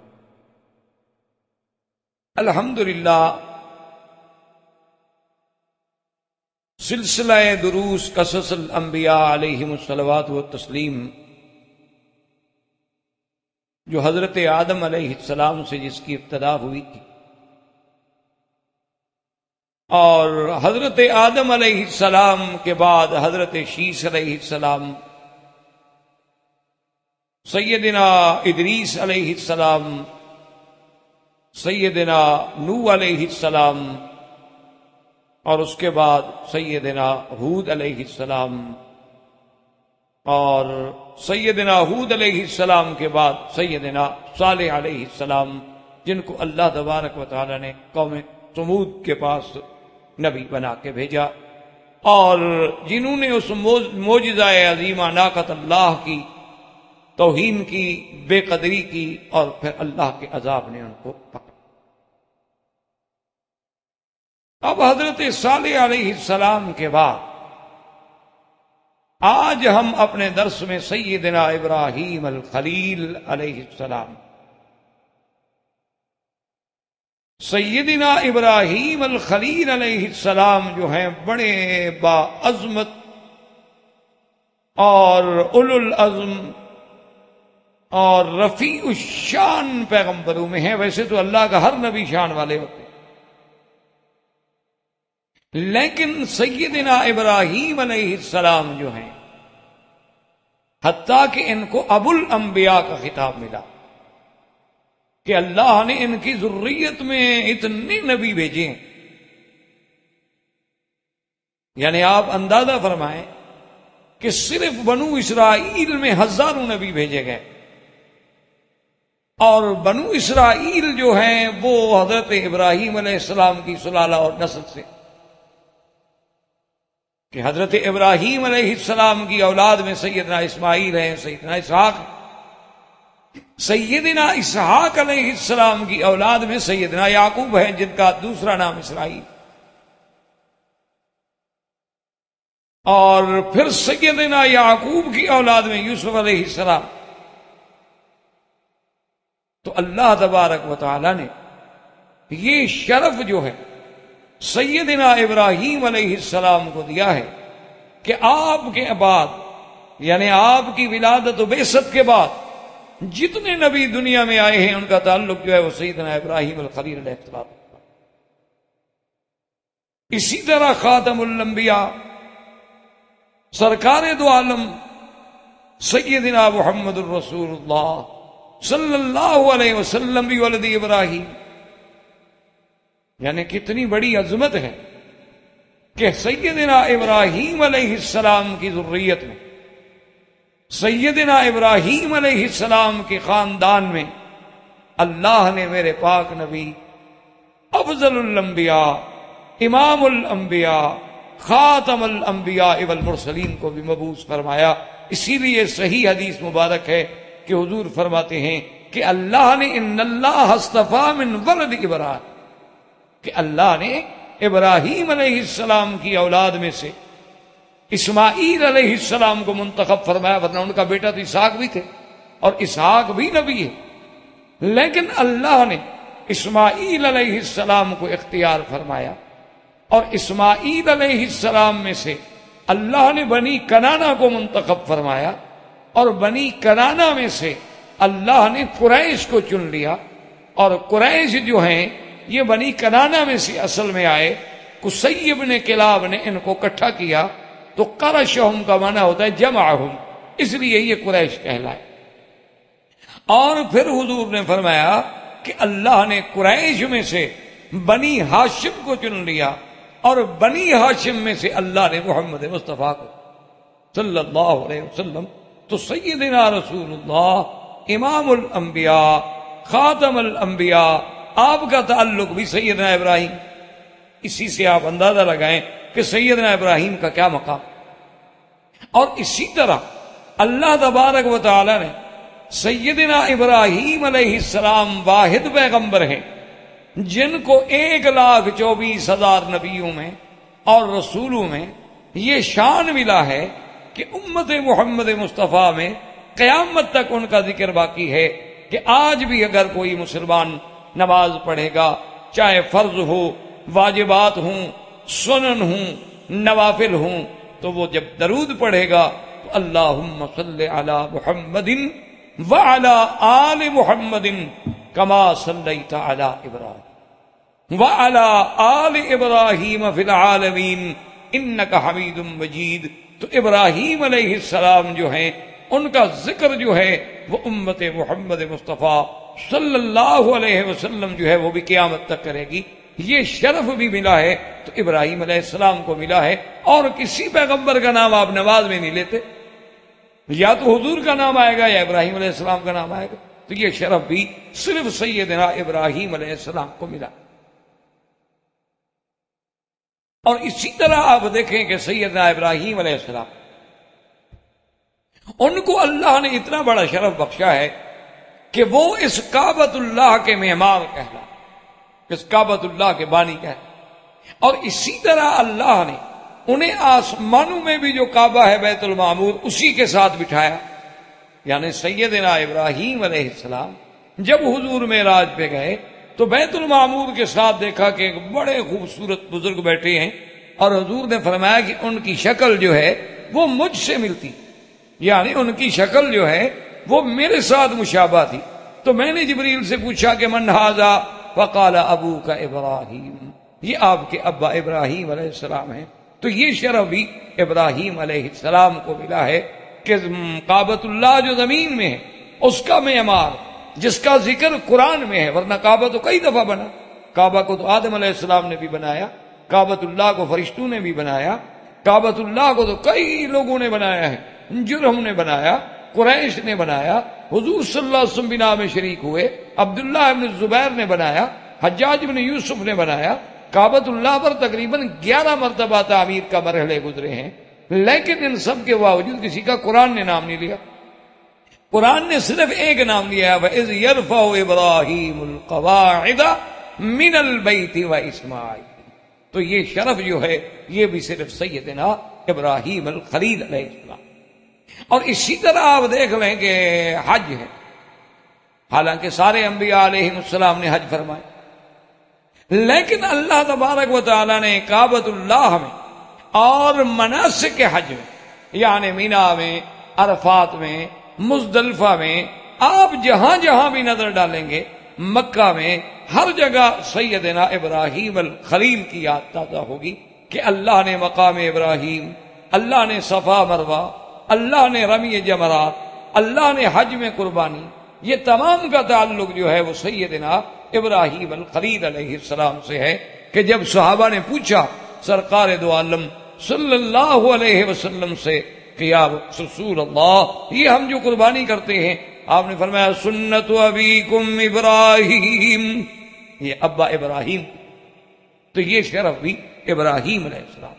اور یہ شرف بھی ابراہیم علیہ السلام کو ملا کہ آپ نے دعا کی تھی کہ وَاجْعَلْ لِي لِسَانَ صِدْقٍ فِي الْآخِرِينَ، یا اللہ میرا ذکر جو ہے آخرین میں رہے.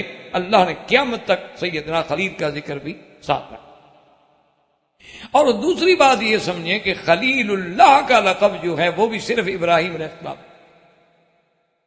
کسی بھی پیغمبر کو ذبیح اللہ کہلائے، روح اللہ کہلائے، خلیفت اللہ کہلائے، لیکن کلمت اللہ کہلائے، لیکن لفظ خلیل اور لفظ خلت جو ہے اس کا معنی ہوتا ہے کہ کسی کے لیے آپ کا دل محبت سے بھر جائے.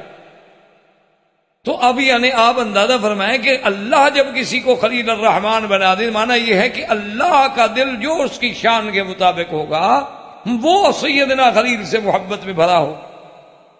تو یہ مقام اور یہ شرف جو ہے وہ بھی صرف سیدنا ابراہیم الخلیل علیہ الصلوۃ والسلام کو ملا ہے اور کسی پیغمبر کو یہ نہیں. اور اسی طرح علماء نے لکھا ہے کہ ہجرت کرنے کا شرف جو سب سے پہلے انبیاء علیہم الصلوۃ والتسلیم میں ہجرت جو ہے وہ بھی سیدنا ابراہیم الخلیل علیہ السلام نے ابتدا. تو آج الحمدللہ ثم الحمدللہ اللہ تبارک و تعالی نے ہمیں آج کے درس میں سیدنا ابراہیم الخلیل علیہ الصلوۃ والسلام کے قصہ مبارک کو پڑھنے کا اور سننے کا موقع عطا فرمایا ہے. اور اسی لیے آپ اندازہ کریں اس واقعے کی عظمت کا کہ اللہ نے قرآن میں تقریباً 70 سے زیادہ مقامات پہ ذکر فرمایا، اور اللہ نے قرآن میں تقریباً 20 سورتوں سے زیادہ سورتوں میں قصہ ابراہیم علیہ السلام کو ذکر کیا. اور اللہ تبارک و تعالی نے آپ کو اتنی شان بخشی تھی کہ یہودیت جن کو اپنے دین پہ بڑا ناز ہے وہ بھی یہ کہتے تھے کہ ہم ملت ابراہیم پہ، اور نصرانی جن کو اپنے مسیحی دین پہ بڑا ناز ہے وہ بھی کہتے تھے کہ ہم ملت ابراہیم پہ، حتیٰ کہ مشرکین مکہ جو تھے وہ بھی کہتے تھے کہ ہم ملت ابراہیم پہ ہیں، یعنی ہر جماعت کو یہ دعویٰ تھا کہ وہ ان کے دعوے غلط تھے، صحیح معنی میں ملت ابراہیم کے وارث جو ہیں وہ سیدنا محمد الرسول اللہ صلی اللہ علیہ وسلم ہیں، لیکن دعویٰ سب کرتے تھے۔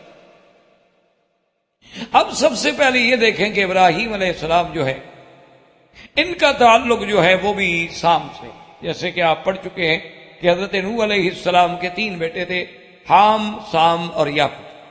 تو سیدنا ابراہیم علیہ السلام جو ہے یہ بھی سامی النسل ہے، یعنی ان کا سلسلہ نسب بھی کہاں ملے گا؟ سام سے، اور سام کے بعد نوح سے، اور نوح علیہ السلام کے بعد آدم علیہ السلام۔ تو حضرت ابراہیم علیہ السلام جو ہے وہ بھی سامی النسل۔ حضرت ابراہیم علیہ السلام کی ولادت کے بارے میں، آپ کی پیدائش کے بارے میں 2 قول ہیں جو ہمیں کتابوں میں ملتے ہیں۔ ایک قول مبارک تو یہ ہے کہ آپ کی پیدائش جو ہے دمشق میں، غوطہ ایک جگہ ہے اس میں، اور دوسرا قول یہ ہے کہ نہیں، آپ کی پیدائش جو ہے بابل میں، جو شمال عراق میں ایک شہر تھا، اس میں آپ کی ولادت ہوئی ہے۔ اور راجح قول یہی، یعنی علماء کے نزدیک راجح قول یہی ہے کہ آپ کی ولادت جو ہے وہ شمال عراق میں بابل نامی ایک شہر میں ہوئی، اور آپ آزر کے گھر میں پیدا۔ اب اس مسئلے میں بھی تھوڑی سی بات سمجھ لیں کہ ابراہیم ابن آذر، اور بعض علماء نے لکھا ہے ابراہیم ابن تارخ، اور بعض علماء نے لکھا ہے ابراہیم ابن تارخ۔ اصل میں بات یہ ہے کہ یہ سارے قول ٹھیک ہیں، کوئی بھی غلط نہیں۔ وجہ یہ ہے کہ ابراہیم علیہ السلام کے والد کا نام تھا طارق۔ اچھا، بعض آدمی خواہ نہیں بولتے، طارق کہہ دیتے تھے، حالانکہ بات ایک تھی، طارق اور طارق میں بات کچھ نہیں تھی، لیکن بعض آدمی حروف کی ادائیگی میں نقطہ ادا نہیں کرتے۔ جیسے کہ اب آپ نے دیکھا ہے مصری حضرات جو ہیں تو وہ لفظ جیم جہاں آتا ہے تو وہاں وہ گاف استعمال کرتے، حالانکہ گاف ان کی لغت میں بھی نہیں، یعنی گاف جو ہے وہ لغت عرب میں بھی نہیں، لیکن وہ کہیں گے حقا گمال۔ وجہ کیا ہے کہ تلفظ ہے، لحن ہے ایک ملک۔ تو بعض علماء نے کہا طارق، بعض علماء نے کہا طارق، یہ دونوں باتیں کی۔ اصل میں نام طارق تھا، اور آذر جو ہے وہ لقب۔ آذر لقب ہونے کی وجہ کیا تھی کہ آذر ایک صنم کا نام تھا، آذر ایک صنم کا نام تھا، وَكَانَ يُعَاذِرُهُ، اور اس بت کی یہ بڑی عبادت کرتے تھے اور اس کی بڑی تشہیر کرتے تھے، یعنی گویا کہ اس کے مجاوروں میں شامل۔ تو اسی نسبت کے ساتھ ان کو بھی لوگوں نے آذر آذر کہنا شروع کر۔ اور دوسری بات یہ سمجھیں کہ بعض لوگ اس دور کے بھی، حتیٰ کہ بعض لوگ جنہوں نے قرآن کی تفسیریں لکھی ہیں، یا بعض لوگ جنہوں نے بڑے بڑے مقالات لکھے ہیں یا محاضرات القا کیے ہیں، وہ کبھی کبھی یہ تعویل بھی کرتے ہیں کہ بھئی آذر ابراہیم علیہ السلام کے والد نہیں تھے بلکہ آپ کے چچا۔ ان کی وجہ کیا ہے اصل میں کہ جی ہم اتنے بڑے پیغمبر کے باپ کو کیسے کہہ دیں کہ وہ کافر تھا یا جہنمی تھا۔ تو اس وجہ سے بچنے کے لیے انہوں نے اللہ کے قرآن کے ظاہر کو چھوڑ دیا، حالانکہ قرآن نے ایک جگہ پہ نہیں، قرآن نے متعدد مقام پہ فرمایا ہے کہ اذ قال ابراہیم لابیہ یا ابت ما کان استغفار ابراہیم لابیہ۔ تو جب قرآن بار بار کہتا ہے ابی ہے تو ہم کون ہیں کہ باپ کا منع چارچے میں لے جائیں؟ مجاز تو اس وقت ہوتا ہے جب حقیقت متعذر ہو۔ باقی یہ بات لے لینا کہ جی ان کا باپ چونکہ اسلام پہ نہیں تھا، اس میں ابراہیم علیہ السلام کی شان میں تو کوئی کمی نہیں آتی۔ یہ تو اللہ کا نظام ہے کہ یخرج الحی من المیت ویخرج المیت من الحی۔ اللہ چاہے تو مسلمان کے بطن سے کافر پیدا کر دے اور کافر کے بطن سے مسلمان پیدا کر دے۔ نوح علیہ السلام کی صلب سے کنعان کافر پیدا ہو جائے، اور ابو جہل جیسے دشمن اسلام کی پشت سے حضرت اکرمہ صحابی جلیل اور بطن اسلام پیدا ہو جائے، اس میں کون سی بڑی بات؟ تو اس لیے ہمیں بلا وجہ ایسی تعویلات سے بچنا چاہیے، کہ اللہ قرآن میں جب ایک دفعہ نہیں متعدد مقامات پہ فرمائیں ابتی ابتی، اور ہم کہیں کہ نہیں جی وہ تو چاچا تھے، یہ بلا وجہ کتاب۔ صحیح بات یہ ہے کہ حضرت ابراہیم علیہ السلام کے والد کا نام طارق تھا اور لقب آدم۔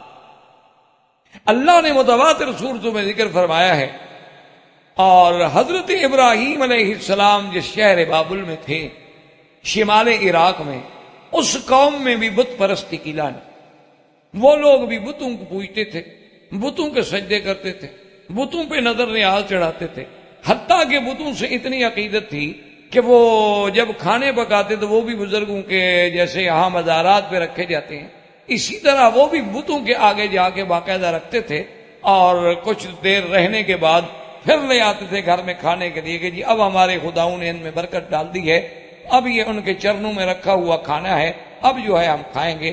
جیسے آج بھی ہندو پرشاد تقسیم کرتا ہے، آج بھی ہمارا جاہل مسلمان جو ہے وہ بھی بازاروں پہ یہی معاملہ کرتا ہے۔ تو یہ ان کی عقیدہ تھا جس کو قرآن پاک نے بیان کیا۔ اللہ فرماتے ہیں وَاذْكُرْ فِي الْكِتَابِ إِبْرَاهِيمَ إِنَّهُ كَانَ صِدِّيقًا نَبِيًّا۔ اللہ فرماتے ہیں میرے مدنی محمد مصطفیٰ وَاذْكُرْ فِي الْكِتَابِ، یاد کریں اللہ کے قرآن میں ہم نے سیدنا ابراہیم علیہ السلام اور جو مقام صدق پہ، جو مقام صدیقیت پہ، صدیق بھی ہیں اور نبی بھی ہیں۔ اور اس لیے اب دیکھیں کہ ابراہیم علیہ السلام کیا کہتے ہیں، اذ قال لأبیہ یا ابت لم تعبد۔ اسی سے آپ دیکھ لیں کہ دعوت انبیاء جو ہے سب سے پہلے اپنے گھر سے شروع، یہ ہے دعوت انبیاء کا طریقہ کار کہ سب سے پہلے انسان اپنے گھر کی اصلاح کرے، سب سے پہلے انسان اپنی اولاد کی اصلاح کرے، سب سے پہلے انسان اپنے اقارب و عزیزوں کی اصلاح کرے، سب سے پہلے انسان اپنے قریب دوستوں کی، محلے والوں کی اصلاح کرے۔ وَأَنذِرْ عَشِيرَتَكَ الْأَقْرَبِينَ۔ اب سیدنا خلیل نے ابراہیم الخلیل علیہ السلام کا سب سے پہلا مناظرہ، سب سے پہلا محاورہ جو ہے باپ کے ساتھ، اور یہ بات بھی ہمیں اس قصہ مبارک سے ملی کہ اگر انسان حق پر ہے اور مسئلہ عقیدے کا، مسئلہ دین کا ہے، تو پھر اس میں ماں باپ کی بات نہیں دیکھی جائے گی، کیونکہ ماں باپ کی اطاعت اس وقت تک ہمارے ذمہ ہے جب تک وہ اللہ اور اللہ کے احکام کی مخالفت ہے۔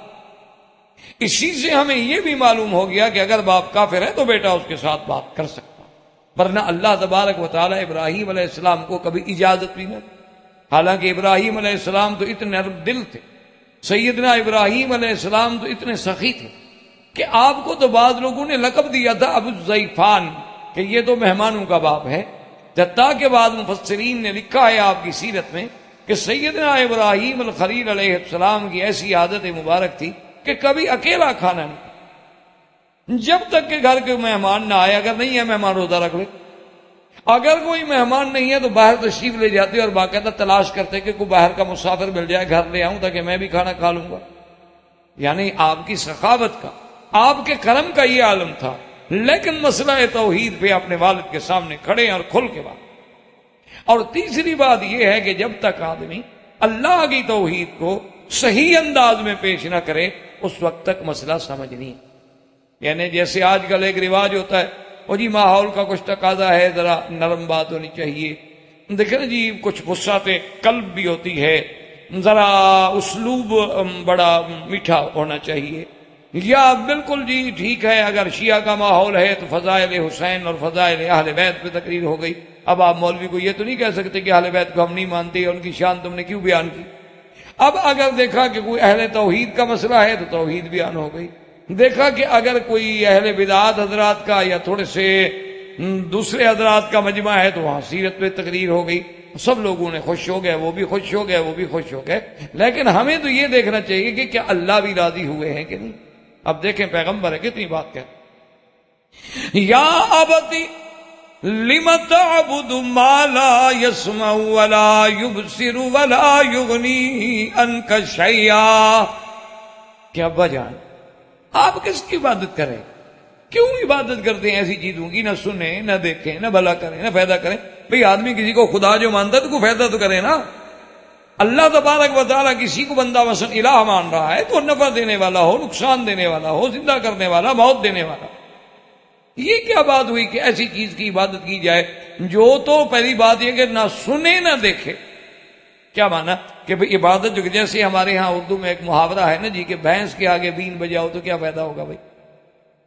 بھینس کے آگے آپ بین بجانی شروع کر دیں آپ کو کیا فائدہ؟ بجاتے ہیں نتیجہ یہ نکلے گا کہ آپ کی سانس ٹوٹ جائے گی، بین ٹوٹ جائے گی، لیکن بھینس تو کھڑی ہے، بھینس کو کیا فرق پڑ جائے گا. تو اس لیے قاعدہ یہ ہے کہ بھی جس کو خدا سمجھ کے ہم عبادت کر رہے ہیں اس کو پتہ تو ہو کہ کوئی مجھے خدا سمجھ کے عبادت کر رہا ہے. کم از کم وہ جو ہم فریاد کر رہے ہیں کہ جناب ہمیں تکلیف ہے، بیماری ہے، پریشانی ہے، وہ سن تو رہا ہو، اور سنے بھی جانے بھی تو پھر کچھ کرنے کے بھی تو قابل ہو. آخر میں وہ یہ کہہ دے کہ جی میں تو خود اللہ کی مخلوق ہوں، محتاج ہوں، میں تو کچھ نہیں کر سکتا، تو پھر کیا فائدہ ہوا اس کو خدا بنانے کا. اس لیے پیغمبر نے یہاں سے بات چھوڑی کہ یا ابت لم تعبد ما لا يسمع ولا يبصر ولا يغني عنك شيئا یا ابت انی قد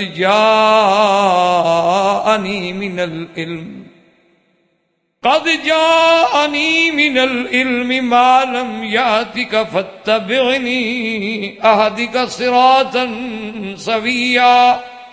کہ اے میرے ابا، اللہ نے جو مجھے علم دیا ہے، اللہ نے مجھے نبی بنا کے بھیجا ہے، اللہ نے مجھے علم لدنی نصیب فرمایا، اللہ نے مجھے علم توحید نصیب فرمایا، اللہ نے مجھے علم معرفت اسماء و ذات نصیب فرمایا، معرفت الہ نصیب فرمایا. مہربانی کرو فاتبعنی، آپ میری بات پہ چلیں، اہدک صراطا سویا، تاکہ میں آپ کو سیدھے رستے پہ لے جاؤں.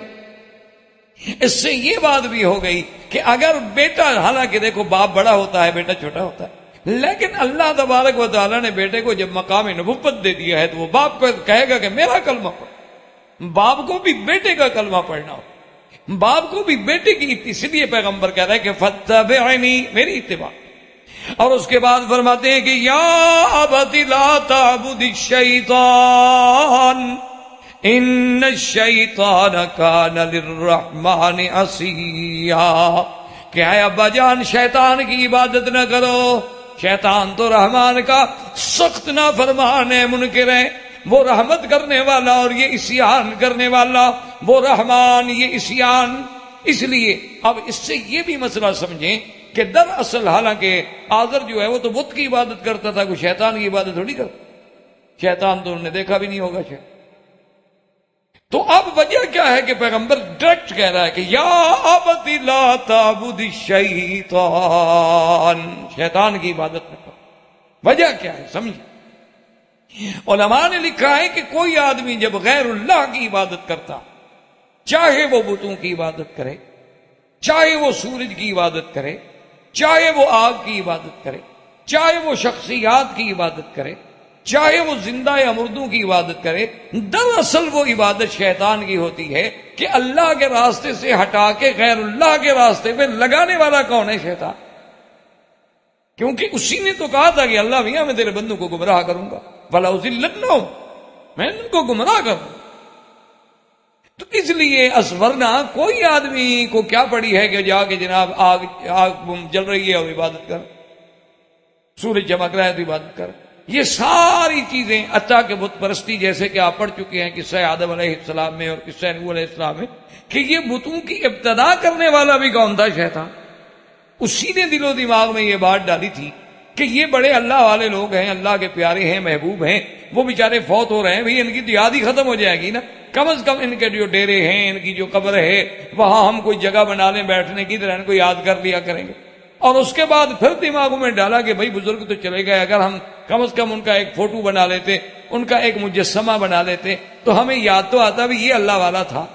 تو انہوں نے کہا کہ بھئی ہمیں تو بنانا نہیں آتا. کہا چلو میں بنا دوں گا. تو بنا دیا، اور ابتدا جو شروع ہوئی ودن و سواعا و یغوث و یعوق و نسرا، اور اسی طرح آخر میں قوم نے صدن و سمدن و سمودن و دہرا یا وہرا، یہ سارے بت جو تھے شیطان نے بنوائے. تو اصل عبادت تو شیطان کی ہوئی، بت تو ایک ظاہری بات ہے. اور اس کے بعد پھر اللہ کا پیغام یا ابتی انی اخاف ان یمسک عذاب من الرحمن فتکون للشیطان ولیا. کہتے ہیں کہ اے ابا جان مجھے ڈر ہے، میں ڈرتا ہوں کہ کہیں رب کا عذاب نہ پکڑ، اور اگر اللہ کے عذاب نے پکڑ لیا اور تم اسی عذاب میں برباد ہو گئے پھر تو تم شیطان کے دوست بن جاؤ. یعنی کتنی کھلی بات ہے. توحید سمجھ تب آتی ہے میرے بھائی جب تم اپنے عقیدے کو چیلنج کرو. کھلی بات. اگر تم نرم اور تھوڑی گرم اور مداحنت اور اس میں ذرا گول مول اور جناب اس کے بعد ذرا میٹھا لگا کے کنین، یہ نہیں فائدہ. سیدھی بات. عقیدے میں بات نہیں ہو جب تک آپ سیدھی بات نہیں کریں گے عقیدہ کبھی سب. یہی وجہ ہوتی ہے کہ بہت سارے دوست بلکہ اہل علم علماء ہم نے دیکھے ہیں کہ 30 سال تک لوگ ان کے پیچھے نماز پڑھتے رہے لیکن عقیدہ نہیں بدلا کسی کا. وجہ کہ عقیدہ بیان ہی نہیں کیا. کبھی فضائل پہ تقریر کر دی، کبھی درود شریف کی فضیلت، کبھی رمضان شریف کی فضیلت، کبھی مکہ شریف کی فضیلت، کبھی مدینہ شریف کی فضیلت، کبھی سیدنا صدیق کی فضیلت. اس پہ کون چڑھتا ہے بھائی؟ اگر حضور صلی اللہ علیہ وسلم جب تشریف لائے اور حضور بس یہی فرماتے کہ حضرت آدم علیہ السلام کی فضیلت، حضرت ابراہیم علیہ السلام کی فضیلت، حضرت اسماعیل علیہ السلام کی فضیلت، بلکہ ان پیغمبروں کے نام پہ کچھ عرس شریف بھی رکھ دیتے، ان پیغمبروں کا میلاد منانا بھی شروع فرما دیتے، سارے مکے والے ساتھ ہوتے کہتے جناب ہم تو غلام ہیں آپ کے ساتھ. جھگڑا تو ہوا تب جب کہا گیا ایھا الکافرون لا اعبد ما تعبدون. بات تو تب ہوئی کہ جب انی وجہت وجہی للذی فطر السماوات والارض حنیفا وما انا من المشرکین. بات تو تب آئی نا کہ جب اللہ کا نبی صفا پہ کھڑا ہو کے کہے کہ یا معشر قریش، یا معشر بنی ہاشم، یا معشر فلان، یا معشر فلان قولوا لا الہ الا اللہ تفلحوا. اسی لیے تو نہیں نا کہ پھر پورے آسمان و زمین میں ہلچل مچ گئی. یعنی انسان تو انسان، جنوں میں ہلچل مچ گئی. وجہ کیا؟ سیدنا عمر رضی اللہ تعالی عنہ فرماتے ہیں کہ میں مقام ابراہیم کے قریب لیٹا ہوا تھا کہ میں نے ایک بت کے اندر سے آواز آتے ہوئے سنی کہ یا نجیح رجل فصیح یقول لا الہ الا اللہ، کہ وہ کسی کو پکار رہا ہے کہ نجی ایک بندہ پیدا ہوا ہے بڑی فصاحت والا اور جو توحید کا نعرہ بلند کر رہا ہے. تو سارے کافر ڈر کے مارے بھاگے کہ ابو تو سے کیسی آواز آ رہی ہے. حضرت عمر کہتے ہیں میں نہیں بھاگا، میں نہیں ڈرا، میں نے کہا میں تو بیٹھوں گا. اور بیٹھ کے مجھے اندازہ ہوا بعد میں کہ یہ جن تھے آواز دینے والے، کہ اللہ کے نبی نے جب نعرہ توحید بلند کیا تو دنیا ہل گئی. اس لیے ہمیشہ یاد رکھیں کہ آپ جب گھبراتے ہیں نا جی کہ میں جب یہ سچی بات کہوں گا تو یہ جناب میرے دوست ہیں ناراض ہو جائیں گے، بس جب یہ خوف ہو نا دل میں پھر مسئلہ نہیں سکتا. بھئی اللہ کے نبی سے ناراض ہو گئے تو ہماری کیا ہے؟ اللہ کے نبی سے مکے والے خوش ہو گئے. حضور صلی اللہ علیہ وسلم کو ہجرت کیوں کرنی پڑی؟ صحابہ کو حبشہ کیوں جانا پڑا؟ حضور صلی اللہ علیہ وسلم کو طائف میں پتھر کیوں برداشت کرنے پڑے؟ اگر لوگ حضور پہ خوش نہیں ہو سکے تو مولوی پہ کیسے خوش ہو سکتے؟ بلکہ جس مولوی پہ لوگ خوش ہو جائیں سمجھ لو کہ بالکل جھوٹا آدمی ہے. حق کی پہچانی یہی ہے کہ کچھ راضی ہوں گے، کچھ ناراض ہوں گے، کچھ وہابی کہیں گے، کچھ گالیاں دیں گے، کچھ کہیں گے گستاخ رسول ہیں، کچھ کہیں گے اولیاء اللہ کو نہیں مانتے. جب یہ باتیں ہوں تو سمجھو کہ یہ بات جو ہے ٹھیک. تو اس لیے آپ دیکھیں کہ کھل کے باپ. اچھا آخر باپ ہے، اس کو اپنے باپ ہونے کا بھی تو زور ہے نا جی. کہتے ہیں قال اراغب انت عن آلہتی یا ابراہیم. کہتے ہیں ابراہیم علیہ السلام تم تو میرے آلہہ سے، تم تو میرے خداؤں سے بیزار ہو، بھی تمہیں تو بیر ہو گیا ہے میرے خداؤں کے ساتھ. حتیٰ کہ مفسرین نے لکھا ہے کہ ایک دفعہ آزر نے وہ بت بناتے بھی تھے، یعنی سنگ تراش بھی تھے اور بت فروش بھی تھے. ابراہیم علیہ السلام کو بلایا اور کہا کہ بیٹا میری طبیعت ٹھیک نہیں ہے اور یہ بڑا قیمتی میں نے ایک بنایا ہے، اس کو بازار میں جا کے بیچا. خدا بکتا ہے. جی جب اللہ عقل چھین لے تو پھر یہی ہوتا ہے کہ جو بکنے والا ہو وہ بھی خدا ہو سکتا ہے بھائی، وہ کیسے خدا ہو سکتا ہے؟ اچھا تمہیں ہمیں آج تک یہ مسئلہ سمجھ آیا ہے کہ بھی مزارات پہ جو مجاور بن کے سجادے بن کے بیٹھے ہیں وہ سارے نظروں پہ گزارا کر رہے ہیں، ان کو اپنے باپ دادا کیوں نہیں اتنی دے دیتے کہ ہم سے نظر لینے کے محتاج ہی نہ رہیں؟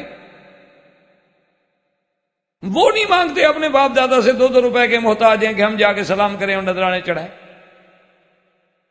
اور ہمارے نذرانوں سے ان کی زندگی گزر رہی ہے۔ کسی مریض نے زمین دے دی، کسی نے جائیداد دے دی، کسی نے پیسہ دے دیا، کسی نے مکان دے دیا، وہ پیر بنے ہوئے ہیں، ان کی پیری چمک رہی ہے ماشاءاللہ۔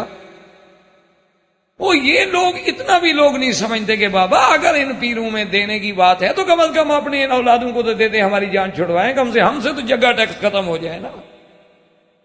لیکن اس لیے سیدنا ابراہیم علیہ السلام نے باپ سے لے لیا، اور مفسرین نے کتب سابقہ میں لکھا ہے کہ جب باپ سے دور ہو گئے تو ایک رسی ڈھونڈی، رسی ڈھونڈ کے اس بت کے پاؤں میں باندھی اور باندھ کے گھسیٹ کے لے چلے کہ میرے باپ کا رب بک رہا ہے، کوئی ہے لینے والا؟ اب اس طرح کون لے گا جی؟ واپس آ گئے، ابھی کیا ہوا؟ ہونے گا جی کسی نے نہیں لیا ہوتا۔ کمال ہے، میرے بنے ہوئے بتوں کو تو لوگ انتظار کرتے ہیں۔ کہا جی میں تو ساری بازار پھروا کے لے آیا ہوں، میں نے تو گلی گلی پھرایا ہے تمہارے خدا، اور تم تو پتہ نہیں اٹھا کے پھراؤ گے، اس بیچارے کو کبھی زمین بھی نصیب نہیں ہوئی ہوگی، میں نے اس کو باقاعدہ مٹی پہ ماشاءاللہ پھروایا۔ تو اب سمجھ آئی آذر کو بات کہ اچھا کیوں نہیں بکائے، تو زمین بھی اس کو گھسیٹتا رہا تو کون لے گا؟ تو اس لیے ابراہیم علیہ السلام کو ڈانٹتے ہیں کہ اراغب انت عن آلہتی یا ابراہیم لئن لم تنتہ لارجمنک وہجرنی ملیا۔ کہتے ہیں کہ ہٹ جاؤ اس بات سے، چھوڑ دو توحید کا نعرہ، چھوڑ دو میرے خداؤں کی مخالفت۔ لارجمنک، بعض علماء نے کہا کہ قولاً، کہ پھر میں تمہیں گالی دوں گا، بعض علماء نے کہا کہ نہیں میں پتھر مار مار کے تمہیں مار دوں گا، اور چھوڑو کیا تم نے میرے خداؤں کے خلاف ایک محاذ کھڑا کر دیا۔ سیدنا ابراہیم علیہ السلام بات سن رہے ہیں، لیکن وہ آذر کی بات تھی، یہ پیغمبر کا جواب۔ قال سلام علیک سأستغفر لك ربی انہ کان بی حفیا۔ اور قرآن مجید یہ فرماتا ہے کہ ساری قوم کو پتہ چلا کہ باپ سے بھی مراد، اب قوم آ گئی، قوم سے بھی مراد، قوم کو بھی آپ نے یہی کہا کہ ظالم اتعبدون ما تنتہون، ان کو تم نے خدا بنا رکھا ہے جو اپنے ہاتھوں سے بناتے ہو، کیا کر رہے ہو تم نے کیا کیا ہے؟ انہوں نے کہا جی ہم نے تو اپنے باپ دادے کو اسی طریقے پہ پایا ہے، اور اللہ کا قرآن کہتا ہے کہ پھر ابراہیم علیہ السلام نے ایک پروگرام بنایا، اس کا تقریروں سے تو ان کو فائدہ ہوتا ہے، رات دن ان کو دعوت دی ہے، دلائل دیے ہیں، معجزات لکھلائے ہیں، لیکن اس کے باوجود بھی ان کو کوئی اثر نہیں ہوتا۔